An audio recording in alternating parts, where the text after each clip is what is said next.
October 9, 1942.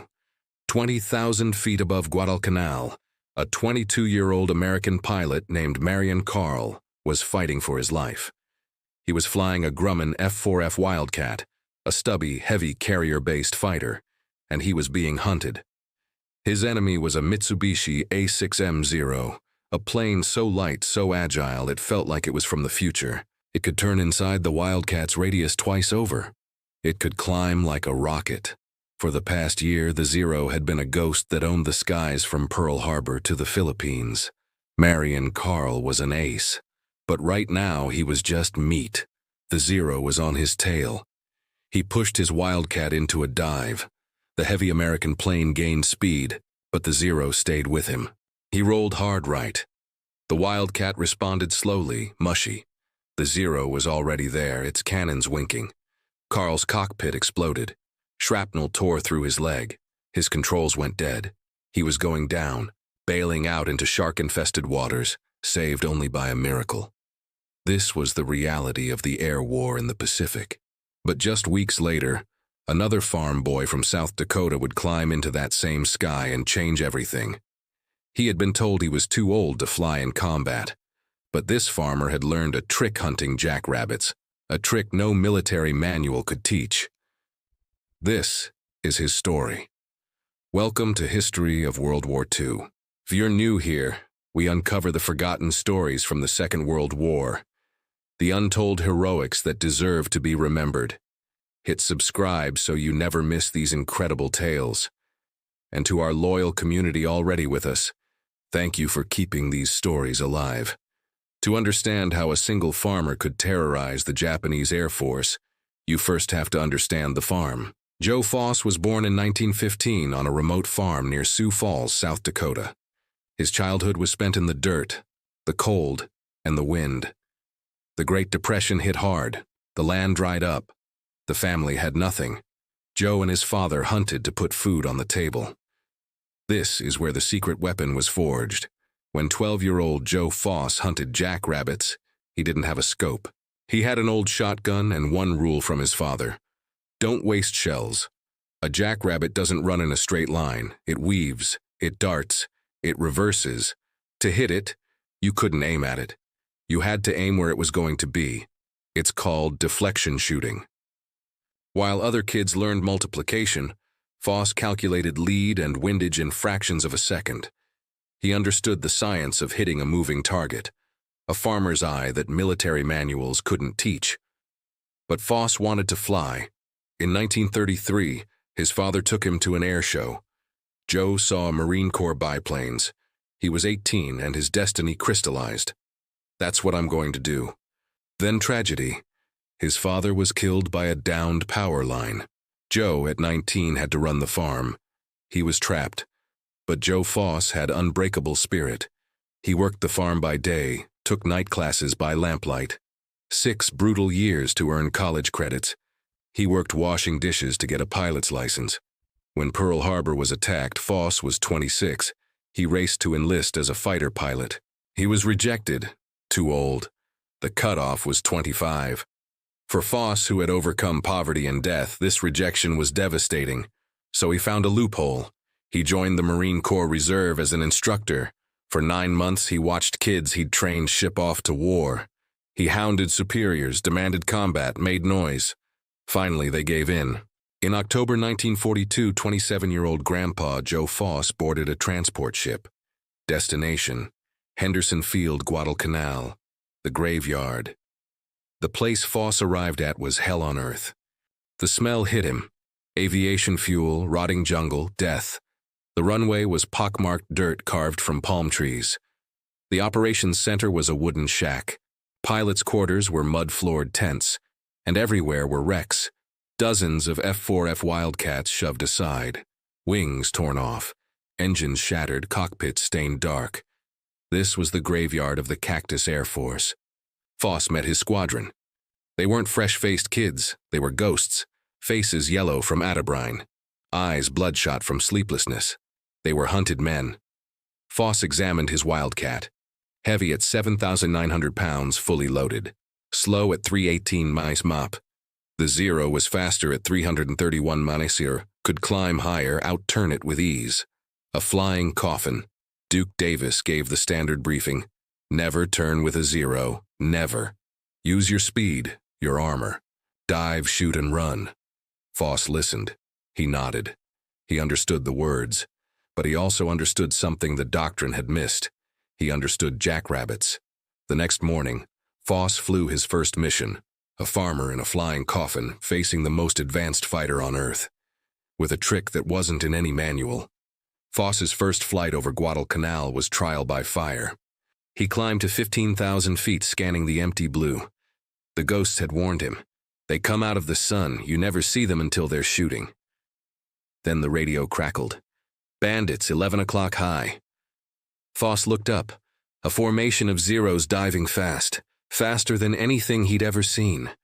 Their polished aluminum fuselages glinted in the tropical sun like deadly silver arrows streaking toward him. He remembered his orders. Never turn, dive, and run. Foss shoved his stick forward. His Wildcat's nose dropped, the heavy fighter building speed in the dive. The altimeter unwound rapidly. But the Zeros followed. They were lighter, more agile, built for exactly this kind of pursuit. One opened fire. Tracers zipped past his canopy close enough to make him flinch, glowing orange streaks that missed his head by mere feet. He kept diving to the jungle canopy, pulling out just above the treetops, the palm fronds seeming close enough to touch. The Zeros, committed to their dive, overshot him. He returned to Henderson Field, his hands shaking, not from fear, but from anger. The doctrine was wrong. He knew it in his bones. You couldn't win by running, you could only survive. And Joe Foss hadn't come to Guadalcanal to survive. He had come to hunt. On October 13th, Foss was leading another patrol. They ran into Japanese bombers protected by Zeros. The dogfight erupted, chaos. Wildcats and Zeros twisting in the sky. A three-dimensional chess game played at 300 miles per hour, where one wrong move meant death. Foss saw a Zero lock onto his wingman's tail. The Japanese pilot was closing for the kill, positioning himself in the textbook attack position that had destroyed so many American planes. The doctrine said Foss should dive away, find an easier target, save himself. But the farmer's eye said something different. Foss rolled his Wildcat hard. He wasn't aiming at the Zero. He was aiming where the jackrabbit was going to be. He pulled the trigger. His .650 caliber machine guns roared to life, the entire aircraft shuddering from the recoil. He fired a long 3-second burst, not at the enemy plane, but at a patch of empty blue sky 200 feet in front of it. Looked like a mistake, a wasted shot, a novice's error. But the Japanese pilot, focused on his own kill, didn't see Foss. He executed a perfect tight turn to stay on the American's tail and flew directly into the stream of .50 caliber rounds. The timing was perfect. The geometry was perfect. The Zero's wing simply came off. The plane vanished in a cloud of metal and fire, tumbling toward the jungle below. It was Foss's first kill. He had not outturned the Zero. He had not outrun it. He had outthought it. He had used the farmer's logic the experts in Washington had forgotten. He landed at Henderson Field a different man. The ground crew rushed to his plane. He told his crew chief, "This plane's a truck, but it's a tough truck and it shoots straight." He told his fellow pilots, "Forget what they told you about running. Don't chase them. Lead them. Lead them until you think you're going to miss. Then lead them some more. They will fly right into it." This wasn't a physical modification to the plane. It was a mental change. A farmer's confidence in understanding the prey's next move before the prey itself knew it. The pilots listened because they were desperate. Their ace, Marion Carl, was still recovering from his wounds. They needed a leader. And this 27-year-old farmer was the only one talking about hunting instead of running. Foss took command of his flight of 8 Wildcats. They were misfits, cast-offs, new arrivals. They didn't have a cool nickname. So the press, watching this old man lead his chaotic squadron, gave them one: Foss's Flying Circus. On October 16th, the Circus went to work. Foss led his 8 planes straight into a formation of 32 Japanese aircraft. 32-8, 4-1 odds. It was suicide by any conventional measure. But Foss had a plan. He wasn't going to dogfight plane to plane. He was going to use geometry, teamwork, and his farmer's logic. He ordered his flight to use the thatch weave, a new tactic where pilots flew in pairs, covering each other's tails in a defensive scissors pattern. Foss dove in.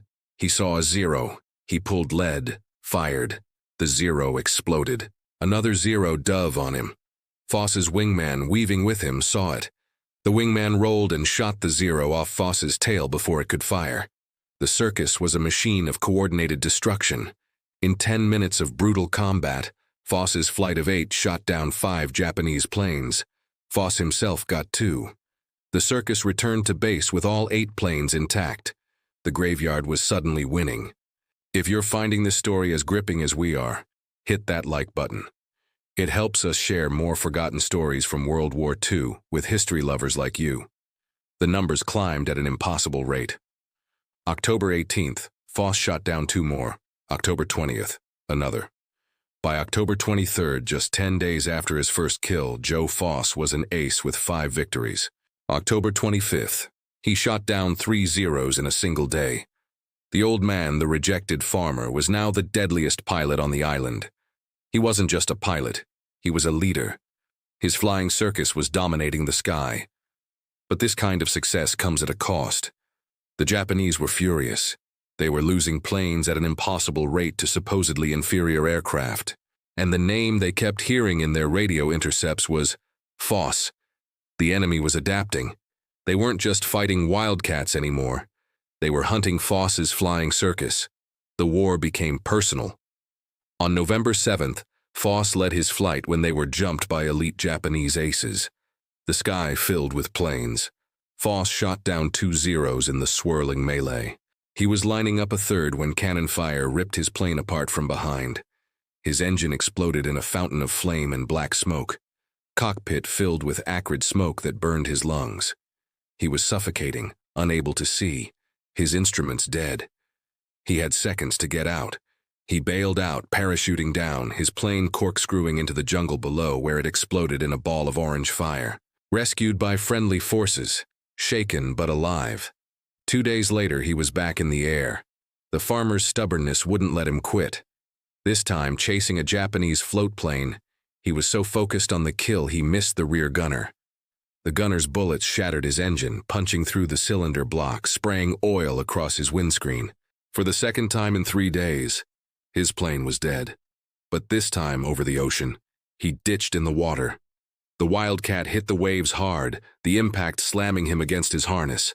The plane sank in 30 seconds, the heavy fighter pulled down by its engine. Foss kicked free, surfacing in the warm Pacific waters. He was alone, 10 miles from land, in the slot, one of the most shark-infested waters on Earth. He inflated his life vest and began the long wait. Then he saw fins, dozens of them, dark triangular shapes cutting through the water. Sharks circled him slowly, methodically, bumping against his legs, testing him, trying to determine if he was prey or threat. The man who hunted Zeros was now being hunted by something far older, far more primal. No weapon, no radio, just farmer's grit and the will to survive. For 4 excruciating hours he floated, surrounded by death, his legs cramping from treading water, his body going hypothermic despite the tropical heat. The sharks never left. They circled endlessly, their dead eyes watching him. Just before sunset, when he was beginning to lose hope, a canoe appeared on the horizon. Native islanders sent by an Australian coast watcher, who had, by sheer luck, spotted the plane going down from his hidden observation post miles away. They paddled toward him frantically, beating the water with their oars, shouting and splashing to scare the sharks away. They dragged the exhausted hypothermic pilot from the water, just as the sun touched the horizon. Back at Henderson Field, he was a wreck, suffering from exposure, shock, and the malaria he'd contracted weeks earlier. Doctors grounded him immediately. The Japanese believed he was dead. Intelligence reports said the American ace had been shot down and lost at sea. They were wrong. 2 weeks in bed, shaking with fever, delirious at times, thinking one thing when lucid enough to think. The jackrabbits were getting away. He recovered through sheer willpower, walked out against direct medical orders, climbed into a new Wildcat. November 30th, he went hunting again, shot down another Zero. The ghost was back, and he was angry. By January 1943, the name Joe Foss was legendary on Guadalcanal, but it was legend written in exhaustion and fever. The malaria had returned with a vengeance. He was flying with constant raging fevers. His ground crew would watch him land, Wildcat riddled with bullet holes, shaking so violently from chills they had to lift him, drenched in sweat, from the cockpit. He was fighting two wars, one in the sky against the Japanese, one in his blood against the malaria parasite, and he was winning both. His tally stood at 23 confirmed kills. The all-time American record set by legendary World War I ace Eddie Rickenbacker was 26. That number was more than a statistic. It was a mountain, the symbol of ultimate American aerial victory. For over 2 decades, no pilot had come close, and now a half-delirious farm boy from South Dakota, flying a supposedly inferior flying coffin, was about to climb that mountain. January 15, 1943. Foss was sick, sicker than ever. Doctors had forbidden him from flying. He ignored them. He pulled himself into his cockpit, head pounding, vision blurred. Word came, a massive Tokyo Express, huge Japanese naval convoy heading for the island, protected by massive fighter screen. Foss and his flying Circus intercepted. The sky turned black with planes. Largest air battle Foss had ever seen. Zeros and Wildcats in chaotic, swirling melee. Foss, vision blurred by fever, fell back on instinct, fell back on the farm. He saw a Zero locking onto a wingman. Didn't think, reacted. Rolled his Wildcat, not at the Zero, but at empty space where the jackrabbit would be. Fired. 50 calibers ripped through air. The Zero, committing to its turn, flew into the wall of lead. Disintegrated. Kill number 24. He scanned the battle. Another Zero diving on Wildcats. Foss shoved throttle forward, engine screaming. Cut the Zero off. The Japanese pilot tried to outturn him. Classic Zero tactic. Foss didn't take the bait. He performed his perfected high-side pass, rolled over the Zero's top, came down from its blind spot, fired one perfect burst. The Zero's engine exploded. Kill number 25. He had tied Rickenbacker, now officially a living legend, but he wasn't done. He saw another plane, a roof float plane fighter, trying to escape. Foss dove. The roof pilot pulled into desperate climbing turn. Ultimate test. Farmer's eye versus veteran Japanese pilot. Foss didn't just follow. He calculated, saw the roof's escape line, pushed his nose up, firing long, arcing deflection shot that defied physics. The 50 caliber rounds traveled in perfect arc, meeting the exact point where the roof tried to flee. Hit directly in the cockpit, fell tumbling into the Pacific. Kill number 26. In a single afternoon, while shaking with malaria, Joe Foss shot down 3 enemy planes. Tied and then broke the unbeatable record. He landed his Wildcat at Henderson Field. The entire base waited. The graveyard had become a field of victory. The ghosts of the Cactus Air Force lifted their too-old farmer from his cockpit, carried him on their shoulders. He was, without question, America's ace of aces. What the pilots on Guadalcanal celebrated with joy, the Japanese high command in Rabaul mourned with growing alarm. For months, Japanese pilots had operated with supreme confidence. They were flying the A6M Zero, a marvel of engineering that had dominated Pacific skies. They were battle-hardened veterans who had fought over China, over Pearl Harbor, across the Philippines. They knew their aircraft intimately.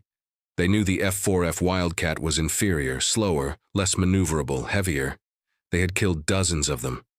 Their doctrine was elegantly simple and devastatingly effective. Force the Wildcat into a turning fight, get on its 6 o'clock position, and methodically kill it. Then Foss's flying Circus appeared, and suddenly, inexplicably, the doctrine stopped working. Veteran Japanese pilots would return to their carriers after missions, their faces pale and drained, their hands visibly shaking. They would sit down with their intelligence officers and tell stories that made absolutely no sense. They would dive on a Wildcat expecting it to run away as doctrine predicted, but it wouldn't flee. They would bait it into a fatal turning fight, but it wouldn't take the bait or follow their lead. Instead, the American plane would do something completely unexpected, something that seemed almost random. It would roll at an odd angle, or climb sharply, or dive away but not straight down. It would fire its guns at what appeared to be empty sky, missing by what looked like a huge margin. And then a heartbeat later, the Zero flying next to them would simply explode into flames and metal fragments. They couldn't understand what was happening. Their training hadn't prepared them for this. They were being systematically hunted by a farmer's logic they simply couldn't comprehend, a tactical approach that existed outside their entire framework of aerial combat. Joe Foss had taken away the enemy's every perceived advantage through unconventional thinking. He made his tactical intentions invisible by never aiming directly at his target, by shooting where his target would be rather than where it was. The Japanese pilots were fighting a ghost, battling an invisible modification that wasn't made of metal or wire. It was forged purely in the calculating mind of a South Dakota hunter who understood predator and prey dynamics at an instinctive level. Foss had single-handedly broken their psychological confidence. He had proven the legendary Zero was not unbeatable. He had proven that the inferior Wildcat, when flown by a pilot who understood the fundamental science of the hunt, was actually the deadliest weapon in the Pacific sky. The Japanese aces who had once hunted wildcats almost for sport were now hesitant, cautious, looking over their shoulders constantly. The Cactus Air Force was no longer the hunted. It had become the hunter. And it all came down to one stubborn man who had been told he was too old to fight but refused to accept that judgment. But this victory came at a terrible price. Days after breaking the record, Foss was grounded for good. The malaria had finally won. He was so sick he couldn't stand. He was suffering recurring, debilitating fevers. He had lost over 30 pounds. The man who had faced down Zeros and sharks was being eaten alive from the inside. He didn't leave Guadalcanal in a victory parade. He was evacuated on a stretcher, a skeletal, yellow-skinned ghost, his body broken by the island he had helped save. He was flown to hospitals across the Pacific, then back to the United States. He was a national hero, but he was also an invalid. But Joe Foss had that unbreakable spirit, that farmer's grit. He spent months in a naval hospital in San Diego, slowly recovering, and it was there that the nation he had served finally recognized him. On May 18, 1943, Joe Foss stood in the White House. President Franklin D. Roosevelt placed the Medal of Honor, the nation's highest military decoration, around his neck. The citation praised his outstanding heroism and courage above and beyond the call of duty. But what was his true legacy? What was the ripple effect of his farmer's logic? It was hope. In 1942, America was losing the war. The Zero was a mythic monster. The Japanese seemed unstoppable. Joe Foss, with his 26 kills in just 44 days of combat, broke that myth. He proved that an American farm boy in an American plane could beat the best the enemy had. He didn't just write a new chapter in air combat. He wrote the entire manual on how to defeat the Zero. The deflection shooting and thatch weave tactics he perfected became the new doctrine for the entire Pacific Fleet. He had saved Guadalcanal, and in doing so, he had helped turn the tide of the entire war. What happens to a man who becomes the ace of aces when the war ends? Joe Foss never forgot where he came from. He went home to South Dakota, back to the land that shaped him. He used his fame to serve his people. He won election to the South Dakota legislature. In 1954, that same farmer who had been told he wasn't good enough was elected governor of South Dakota. He became the first commissioner of the American Football League, helping build an institution that reshaped American sports. But he was always, at his core, that man from the farm, the man who understood the simple, brutal logic of the hunt. Joe Foss died on January 1, 2003 at the age of 87. He was buried with full military honors, a hero to his nation, a legend to the Marine Corps, and a testament to the unbreakable spirit of the American farmer. His story reminds us, wars aren't won by doctrine alone. They're won by individuals who see the flaw, who break the rules when the rules are wrong, and who trust their instincts even when the experts say it's impossible. That's the power of one person with grit, determination, and a farmer's eye. If you found this story as compelling as we did, please take a moment to like this video. It helps us share more forgotten stories from World War II with people who truly care about preserving history. Subscribe to History of World War II so you never miss these incredible, untold stories from the greatest conflict in human history. Each story matters. Each sacrifice deserves to be remembered. And we'd love to hear from you in the comments. Tell us where you're watching from. What aspect of Joe Foss's story resonated most with you? Or share your own family's World War II stories. Our community spans the entire globe, from veterans to students, from Texas to Tasmania, from history professors to curious minds. Thank you for watching. Thank you for learning. And most importantly, thank you for keeping these stories alive for future generations.